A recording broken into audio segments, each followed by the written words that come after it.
This is going to be a mixture of two things. This will be an amusing bit followed by hopefully a thought-provoking couple of moments. So the question's got to be, how did I become historical consultant for Making Warhorse the movie? Well, the answer is really quite simple. Back in 2010, I heard that they were going to turn Michael Morpurgo's book, which was then a play, into a movie, and I got on the phone and had a quick word with Stephen, my mate, I didn't, it's not what I thought. I realised they were making the film, and I wanted to be involved. My background is historical events, it's reenactments, it's First World War stuff. What do I know about horses? A lot less than my daughter who rides them, but I thought I'd have a go. And I happened to speak to Simon Atherton, who runs a company, provides firearms for films. And I said I was really interested in it. And he said, oh, that's quite interesting. I think we'll be able to get you along to the studio. Well, I knew what that meant. I'd seen all of the films. That would mean Heathrow, 747, first class, champagne before we took off to what you're taxiing, fly to LA, go see Steven Spielberg, brief interview, get the job, jet set lifestyle, no problem. Studio is in fact Long Cross, which is the junction of the M3 and the M25. Trench sequence, Wisley, which is the junction of the A3 and the M25. Hospital sequence, Luton. The big sequence with marching in the hill and all of that was Bournewood, where they filmed Gladiator. But anyway, the point is I wasn't involved yet. So I went along and I was called to this meeting at Long Cross, and it was a bit like here. Now, there was a big room and all the heads of department were there. And I could see them needing lots of heads of department, that they'd need somebody in charge of casting, someone in charge of filming and sound and makeup and props and costume and things. But I had no idea how many jobs there are in the movie industry. And it was when looking at people's little name tags, when it said equine makeup team. And you think, how much lipstick and blusher does a horse need? That I realised that I was actually out of my depth. And then it got worse, because they said to me, we're actually going to give you the screenplay to look at. Michael Morpurgo had written the book, but turning it into a movie is a skill, and this was going to be done by Richard Curtis. And they said, we'll send you a copy of the screenplay. And I waited for it to come through the letterbox and nothing happened. And then there was a knock at the door. I opened the door and there's a guy there with a black suit on, black tie, black limousine with an envelope. I thought someone had died. And he said, are you Mr. Roberts? I said, yes, I am. He said, will you please make sure that this is your screenplay? And I looked at the envelope and it said, Mr. Roberts. I said, it's my screenplay. No. Open it, please, sir. I opened it. Every single page was watermarked with my name. And I was told if any of that screenplay appeared anywhere in the world before the movie came out, I would get fired if I got the job. And very importantly, I wouldn't get paid. I was also told that if anybody took a photograph during the making of the movie and it was then used anywhere in the world media, whoever took it would get fired and you wouldn't get paid. But I was lucky. What I'd actually done is I'd stumbled into, in the meeting, a man called Adam Sumner, who was the assistant director. And he actually just stood literally at the end of a meeting like this and just said to me, Andy, what colour's British smoke? What colour's German smoke? How does gas work? What does it look like? And I answered the questions, and Simon, my friend, stood there. And at the end of it, I said to Simon, what was that? He said, that was your interview. I went, well, have I got the job? He said, I don't know. You better go ask him. And I went upstairs to find Adam Sumner, who just moved into this new office at Long Cross Studio. And I said, excuse me, Adam, do you want me to see me again? He said, not really, unless you've got an agent. I said, I'll get an agent. He said, you've got the job. And that was how it works in the movie industry. It's very much who you know, and I suppose a bit of what you know. And what they then said is, right, what we're going to do is to get you to train the extras how to be correct soldiers. Now, I've never served in the military, but I know an awful lot about German foot drill and British foot drill and what's right and what's wrong, and that's what I was going to be there for. But the important word is the word consultant. Notice the word consultants, yeah? They will consult you if they want to know. As you'll discover, they don't always want to know. Or if you want to give them an answer, it's best to not give it unless they actually ask for it. But what then happened was, and this gets really quite interesting, is it was decided that actually I should be in the movie. This is me. And the photograph was taken by the uniform department to make sure that I looked equally badly dressed on day 3 as I did on day 1, as we did this recruiting sequence at Castle Combe, which you might be aware of isn't actually in Devon where the movie's set. But of course that's the magic of the movie industry.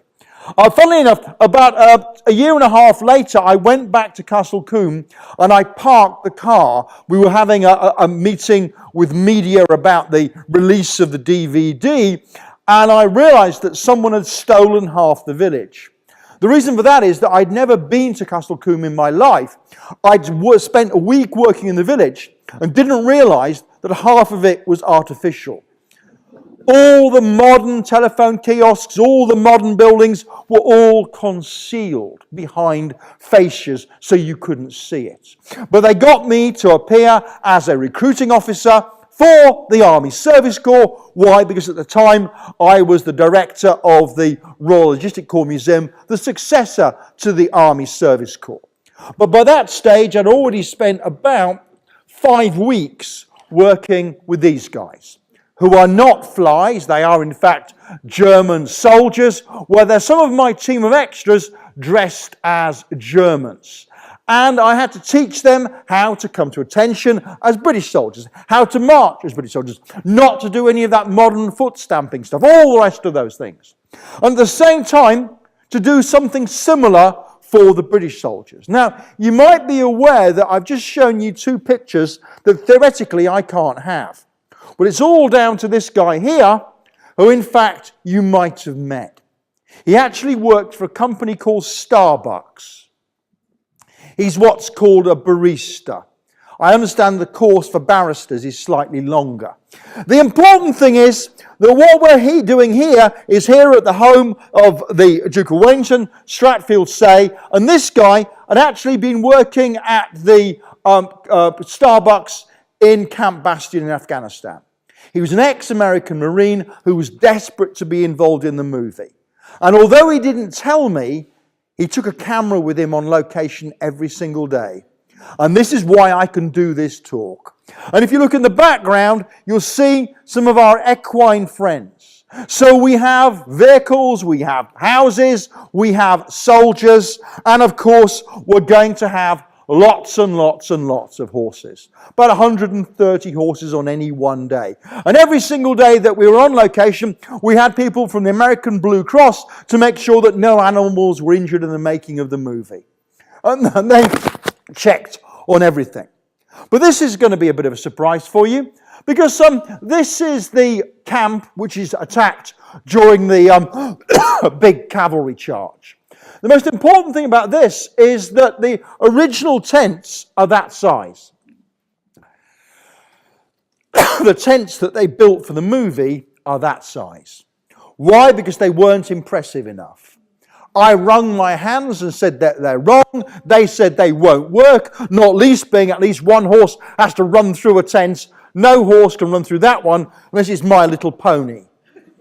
So straight away you're making compromises. And one of the big compromises is this.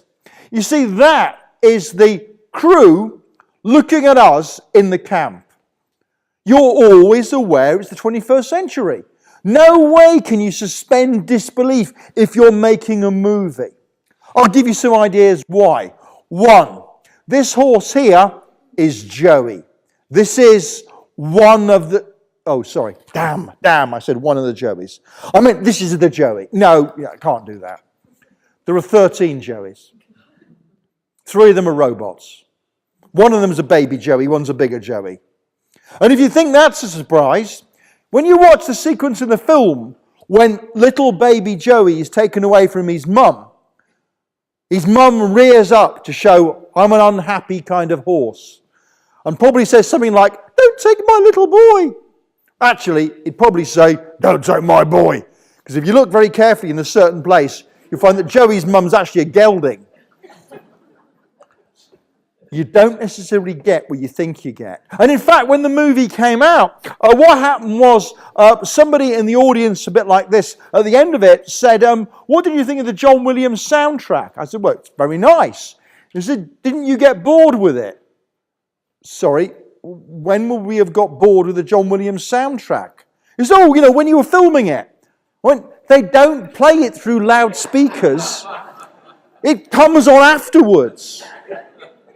But of course, the thing about the equine makeup team, and the reason that we have both Joey and Topthorn being thoroughbreds, is they had to have 10, and in the case of Topthorn, 6 real horses that would match, which means that horse had to have the same white blaze and the same white socks in every sequence. But those horses could only work about half a day. Why? Horses get bored. They have a very, very low attention span. And after a while, they have to go off and go to their Winnebago or some other caravan and have a lesson from a tutor. I don't know what they do. But whereas my extras could do 14-hour days, these things did about 6 hours. But of course, you soon learn. And we soon learn that, for example, there are big problems in the movie industry. The battle sequence was meant to be in beautiful weather.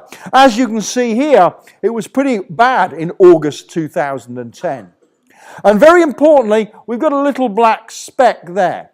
Now you might think that actually is a fly very close to. It isn't. It's actually a light aircraft quite high up. And we were being buzzed by light aircraft trying to get photographs of making the movie. The problem with that is, there you've got Benedict Cumberbatch, whoever he is, about to give his lines, and a light aircraft goes bzzz behind you. It's rubbish. We had to get a court order to get rid of the aircraft. And very importantly, we were very lucky. Steven Spielberg's very powerful, but he can't influence the weather.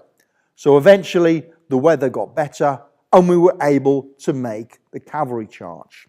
Now, anybody who knows anything about cavalry in the Great War will say, hang about, they're quite well dressed. They're holding their swords rather badly in this sequence. And they seem a bit thin on kit. Where's the extra bandoliers of ammunition? Where are the shoe cases? Where is the greatcoats? Where's the hay nets? The answer is, on the day that we eventually got good enough weather to film this sequence, all the cavalry turned up without the extra kit.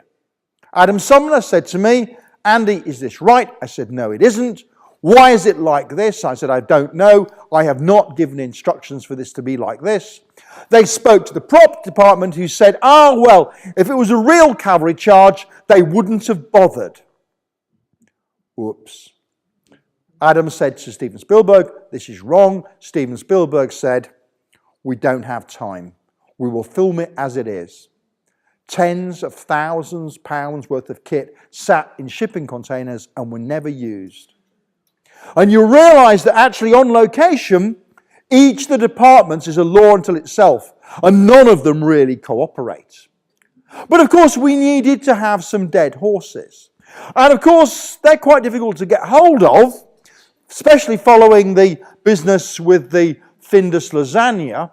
Therefore, they had to make artificial horses. And they're actually made of foam rubber. They're covered in a kind of furry mat that looks just like real fur. They've all died with their eyes closed. There's only one problem with them. Although they come in different varieties and they've got nice shiny hooves, they look very good and you dress them in the appropriate kit, they're incredibly light.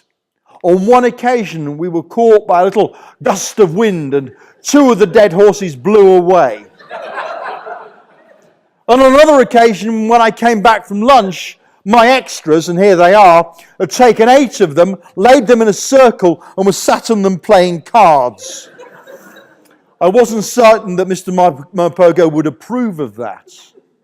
But then we moved to here, which is Wisley. And this is the airfield, the old airfield, where they used to be able to land really large aircraft. But they'd moved 28,000 tons of earth to build the trench. That's a lot of earth, isn't it? The reason for that is they'd actually built a big U-shaped bank. I suspect it's so that when you flew from Heathrow and looked down, you could see a kind of motif of a horseshoe. No. The real reason was so that when we were filming our trench sequence and the camera came round showing the big attack, it wouldn't pick up the white transit van on the A3. More importantly, the guy driving the white transit van on the A3 wouldn't go, "Look at that, that's Spielberg," and drive into a tree. So we're actually inside a bank. And as you'll see, I'm now in modern clothes, although my extras are still in uniform, here being Germans. This led to a problem, so they said in the end, look, it's not working with you on the outside being called in when we need you. We need you to be available at all times. That means wearing uniforms. Well, you can imagine, I was heartbroken because I was now being paid as a consultant and an extra on the same day. And it meant that I ended up looking like this. This is the world's oldest stormtrooper. This is actually the German army sponsored by Sanatogen. But the important thing is that behind me apparently is a nice brick arch. Well, it's not. Now look, I still cannot tell you what the best boy or the chief grip does, but I'll tell you now what the standby plasterers do. Basically, they eat pizza, they smoke cigarettes, and they drink coffee. But when this stuff gets chipped, it's actually painted plaster, they fix it. So the next time you're watching the credits and it comes down, wait for the standby plasterers. They are incredibly useful people to know because clearly you can't film unless you put it right. But what they built is this, and this is superb. This is an evocation really of the battles in the Ypres salient, shattered trees, shell holes, water, superb. Unfortunately, the battle we were meant to be showing was the Battle of Amiens in August 1918 on chalky soil. Anyone see a problem? And I mentioned it, and I said, look, why does it look like this? And someone looked at me sympathetic, like I was an idiot or a small child, and said, look, if we don't do it like this, people won't understand it's meant to be the First World War. Isn't that interesting? We have to have trenches with shell holes and lots of water, otherwise we think it's in the wrong war. But sometimes it was very realistic. These are dead rats. And that particular morning I'd noticed that on the call sheet it mentioned the word rat wranglers. And I thought they'd turn up two big hulking blokes, Stetsons, chaps, whips. No, two little old ladies with 2 cages with 6 brown rats in each. And they sat and had their breakfast with the rats under the table. But I got on the location and then actually got these hung up. Now they're clearly dead rats. And I said to one of the prop people, where have these come from, these rats? And he said, Get Stuffed. And I said, same to you, mate. And he went, no, it's a company called Get Stuffed. They're specialised in stuffed animals for movie industry. And he said, do you know what? These ones actually, sorry, I did that one. These animals actually are freeze-dried. And we can do any animal you like up to the size of a tiger. And I was going to ask him, how do you lure the tiger into the freezer? But I didn't bother in the end. Anyway, what happened was that the rats were released in the sequence with the gas and they run down the trench. And then they went, oh, did we get that? Not really. The rats run a bit quicker than we thought. Can we slow the rats down? No. Well, we'll change how we film it. And they found 10 of them. So they did it again. More gas, same rats. We had 8. Did it again. We had 6.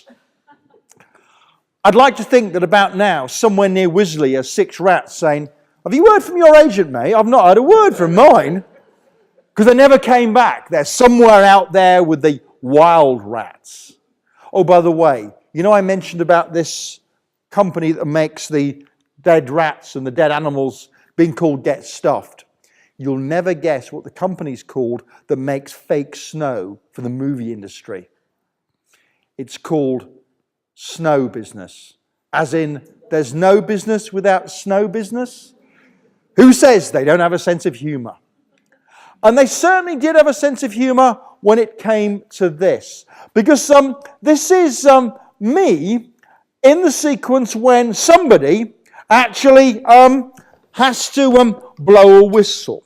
And I'd been called forward, and Steven Spielberg said to me, Andy, we want you to blow the whistle today to send the men over the top. And I said, well, that won't be difficult. I'll just go get on the ladder, blow the whistle. He went, no. It's not that simple. Let's see how long this lead is. What we want you to do is this. We want you actually to start off in a trench with a bagpiper. Now, if you look here, you'll see the word Dorset. Now, in my knowledge of these things, I don't believe that Dorset is famous for bagpipes. But if Steven Spielberg wants a bagpiper, there will be a bagpiper. And what we want you to do, Andy, is we want you to go forward like this one, walk along, following the bagpiper, and when you get to about here, you'll stop and you'll look at your colleague, the other officer, who will have a watch. He will look at the watch to indicate to you it is time for you to turn and go over the top. Is that clear? Not a problem. So, however, whatever happens, you must not nod to acknowledge the fact it's time. Now, can I point out, if somebody like Steven Spielberg speaks to two non-actors and says, whatever you do, don't nod, you know what's going to happen, don't you? Then he said to me, Andy, I know you've got a stick and a pistol, but what I want you to do is I want you to climb onto the ladder, holding the stick and the pistol, put the whistle in your mouth, and then blow the whistle as you look over the camera. I kind of looked a bit shocked. He went, okay, put the stick through your belt, hold the whistle in your mouth, revolver in your hand, climb the ladder with your left hand, it'll be fine. But you must not look at the camera, you must not look under the camera, you must look over the camera, blow the whistle. Is that clear? Yes.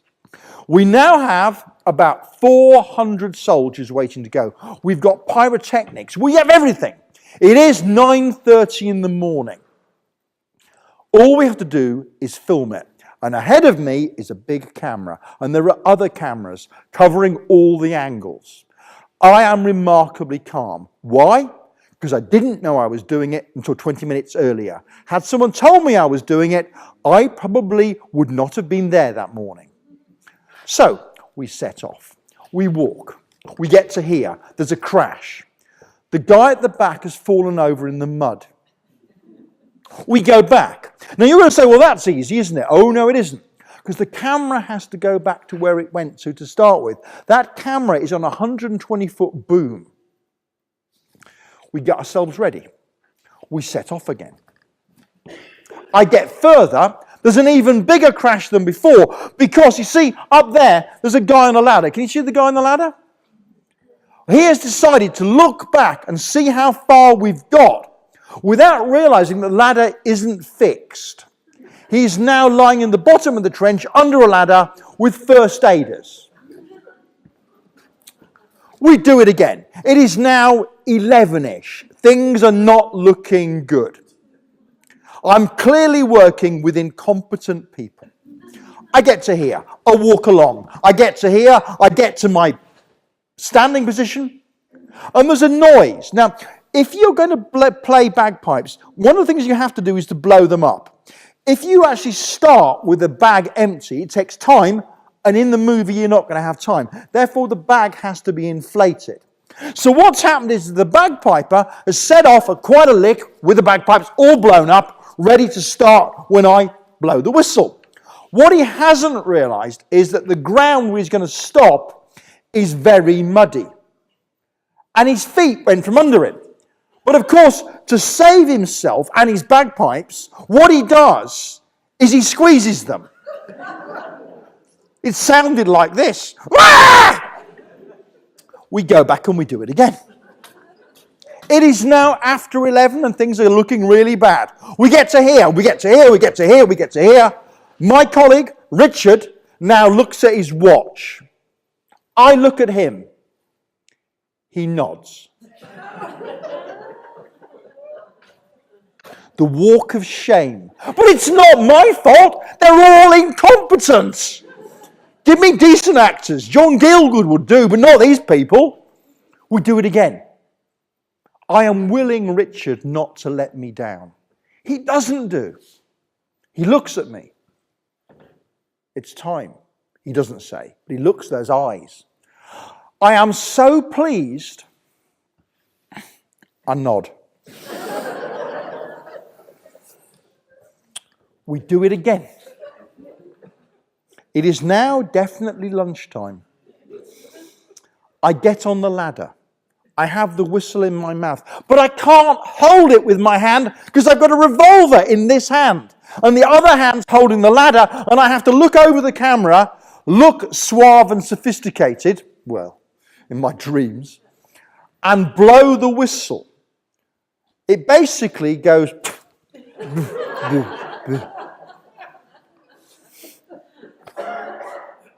Steven Spielberg says, don't worry, we can dub it on. I said, please can we have one last chance? And at 1 o'clock, we do the whole thing. We storm up the ladders. There's enormous explosions. We are all keyed up. And then someone shouts, cut, lunch. What? What?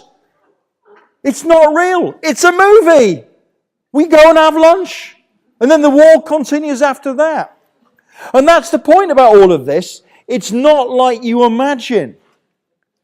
We get ourselves into no man's land, which, as you can see, is littered with fire engines and ambulances, which really does not give you much confidence, believe me. Oh, and a dead horse. No, I don't know why either.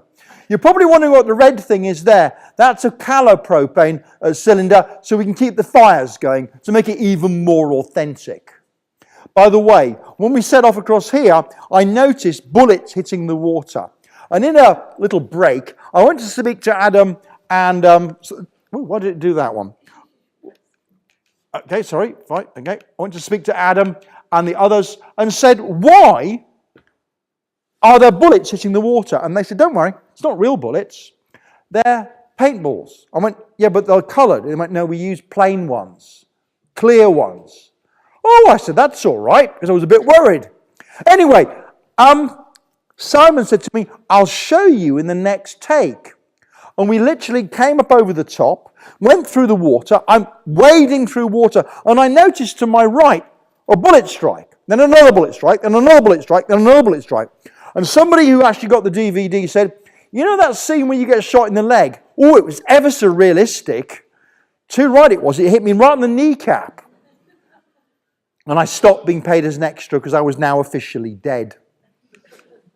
But then they did the sequence with a horse in the dark.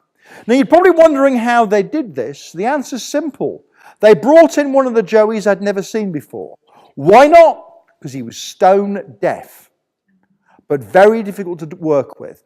In fact, we were told this particular horse would quite cheerfully bite your face off. So when you see people in the trench, when the horse runs down it going, "Ooh!" Scared. We are scared. We really are scared. But be aware that the horse that gets wrapped in the barbed wire is an animatronic. It's a robot. And one of the great things about that was that we had a number of robots. One of them was a 3-quarter height horse that could move. It had 4 people operating it. People responsible for the eyes, the ears, the neck. And one of the makeup girls came up to one of the Joeys and said, could I pat Joey on the nose? And the team went, if you like. And she put her hand out, and the horse put its head round, came round behind her and bit her on the bum. And she said, why did Joey do that? One of the lads went, Joey didn't. But we'd already hit another problem. And that problem was the question of mud. Obviously, you've got to have mud on horses, in the same way as it would appear that you have to have random poppies. But anyway, the trouble with the mud is they'd use real mud to start with, and all that happened was it dried and fell off. So they had to invent a special mud that would stick to the horses. That meant that the equine makeup team were now getting up about 2 hours before anybody else to do the mud makeup, and then the horses were then doing their little bit. And then the mud makeup came off at the end of the day. Their days were 14 hours by this point. And then we get this. And this is just an idea about what it looked like. This is early evening. And you really are pretty close to what it might have been like. And then, of course, we've got this horse. Now, this particular Joey had been trained to walk in circles. You're thinking, why would you get a horse to walk in circles? Well, the answer is, it was taught to walk in circles, watching the whip, until the whip went up. Then it ran in a straight line, and it ran straight towards a replica of the replica tank. And then the horse would jump over the tank, bump, bump, bump, bump, and run away. Which meant that when we came to do the filming, go backwards, sorry. When we come to the filming, what happens is, here is our Joey walking in circles. The tank comes along for real, and then it tips into a shell hole. At the point that the tank tips into the shell hole, the horse sees the whip disappear, sees his friendly fake tank, which he's jumped over 1,000 times, run towards the tank, which is now stationary, the thump, off it goes. 6 cameras, 1 horse, 1 tank, 1 take. This was a one-take wonder. Now, can I point something out?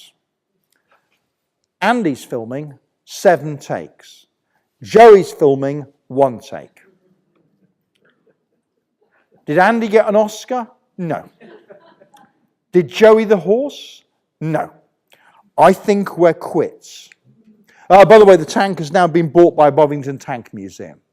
And then we went up to Luton, where we filmed the hospital sequence, which, as you can see, the extras found very tiring. And this is where they were going to shoot the horse, being Joey that night, outside the hospital. Quite why you'd shoot a horse that could walk outside the hospital door, I don't know, but that was the plan. The horse had been wrapped in barbed wire, been rescued, now wasn't very well. Let's shoot the horse, said someone. But Albert Narracott, played by Jeremy Irvine, reckons it's his horse, but he's blind. So he says, if you look, you'll find it's got 4 white socks and a white blaze. Trouble is, the horse is covered in mud. So in the middle of the night, during a night shoot, Steven Spielberg says to the actor, all you do now is you reach into that bucket there, you take a big sponge out, and you wash the mud off. The woman in charge of the equine makeup team was behind him going, what's wrong, he said. It won't wash off, she says. We haven't developed it to wash off. You want it to stick on the horses, not wash off.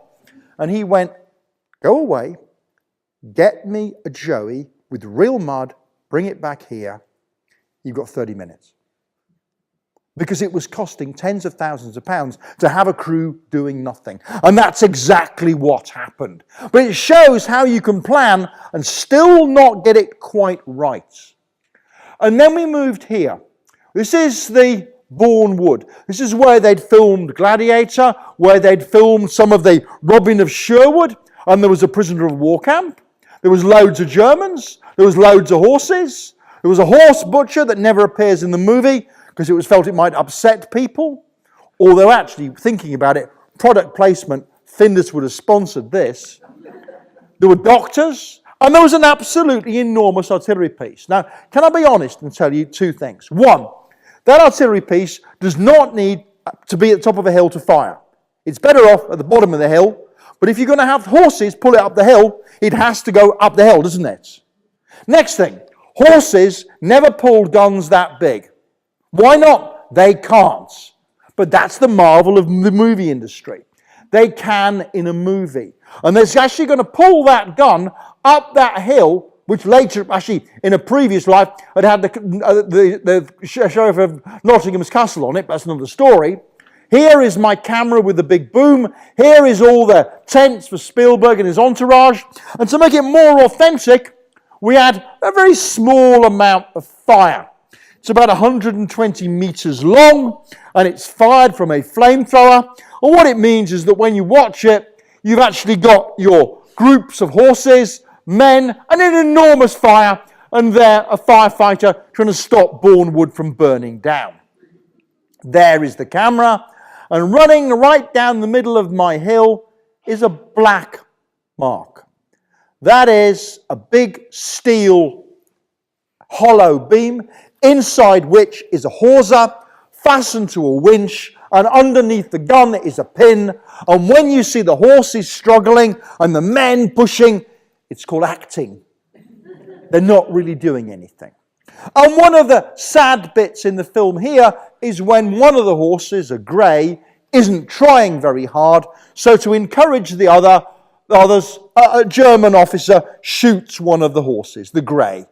Quite how that's going to encourage the others, I don't know. I'm not certain how much logic horses can apply to this kind of thing. You can imagine them going, just shot Bessie, better try harder. Horses don't do that. Anyway, I was now in civilian clothes and very close to the guy in charge of the prop departments. The grey horse was led away, never to appear again because it's now dead. And he says on his microphone system to the prop department, "Hello, it's Kevin here. Yeah, up on the hill. They've just shot a horse. We need a dead one." "What colour?" "It's a grey one." "Sorry? You haven't got a grey horse? Where is it?" "It's still at Stratfield Say." "What are the colours you got?" "You got a brown one. Brown, bay. They'll not notice." Watch the film. As Topthorne runs up to be helpful, followed by Joey, they're dragging away a dead horse that's suddenly gone from being grey to being brown. Oh, by the way, in the sequence where Topthorne dies, if you were there, it's funny. They trained the horse to simply lie down when you tapped it on the shoulder. It would just collapse. But the horse that they used was incredibly idle. And I said, what makes it so good for this sequence? They went, "Listen and watch." The horse collapses. The German goes, "Oh no, don't die, my beauty," or something, and the German kind of way. And the horse is incredibly idle and can fall asleep in a few seconds. So if you watch the whole sequence of Topthorne dying, because he actually dies when his eyes close, horses don't do that, but that's in the movie. If you'd been there on location, you would have heard the following. As he fell asleep. So when in the movie people go, "Oh, it's so moving, oh, he's died." No, he hasn't, he's having a kip. And we rehearsed and we practiced on this hill for 10 days, and in the whole movie it's 4 minutes. 10 days of your life, a 4 minutes movie. And then what happened was this. We filmed the last sequence. Now, in the movie, this sequence is about a third of the way in. These soldiers here are dressed for 1914. In the movie, this is about a third of the way in. And it's the last thing that we film. So don't ever think they film things in order. They don't. But I knew that this was probably going to be the last day of filming. It was getting close. It was a Friday. And if you, madam, were going to be Adam Sumner, you might say at the end of a day's filming on a Monday, that's a wrap. In the old days, that was rewind and print, so we could check the movie before we did the next day's filming. You might be Tuesday, you might be Wednesday, you might be Thursday. In this case, if you're Steven Spielberg, hi Stevie baby, you are only going to say that's a wrap on the very last day of filming. And I was desperate to be there. I'd worked with these guys for about 16 weeks. And Steven Spielberg had said very early on, this film isn't a war film. Remarkable, isn't it? It's not a war film. It's a film about comradeship. And I've never served, but I'd now had a bond with these guys. And my Brigadier Murray, asked to see me, and I went to see the Brigadier, because I was still working for the museum, and he said, "How's the filming going?" I went, "It's going very well, sir." He went, "My wife's looking forward to seeing the movie. She's really keen to see how it's going." I said, "I've not been funny, sir, but would it be all right if I kind of left, because I actually am on leave today, because I want to be there when they do the last bit of filming." He went, "Oh, you should have said." Off you go. Get in the car, drive to Bournemouth, get in the shuttle bus, and I'm still in the shuttle bus when this happens. That is Steven Spielberg surrounded by my extras. All my extras had their photographs taken with Steven Spielberg. Who didn't? I was still on the bloody bus. And when I met these guys, they were walking back and they were saying, "That's it, we'll never do this again." And of all the things I could have been involved in, this was a film about comradeship. It is not historically perfect. To my certain knowledge, no British private soldier ever manages to buy his horse back from the army in pounds, shillings and pence in Cambrai. And even if he did, he couldn't afford to ship it home, but it's a lovely story. But the other thing about it is I've sat in audiences all over the UK of people normally of a horsey disposition, of a certain age and gender, who would not normally would you expect to go see a film about the First World War. And that has done a marvellous job for us, because it's so many more people are now aware about the role of horses in the First World War because of what you're doing, because of the book and the play and now the movie. If any of you in the audience has got someone in your family in the movie industry and they want a historical consultant, my name's Andy. Thank you very much. Thank you for listening. This is my poem called War Horse, which actually was inspired by Amy's marvellous statue. When I saw the pamphlet of it, I started scribbling this poem and worked on it for a couple of months, and this is the outcome. Trooper McConnell remembered the thrill when he sat on her back for their very first drill. The large, trusting eyes, the white blaze on her face, the way that she moved with such elegant grace.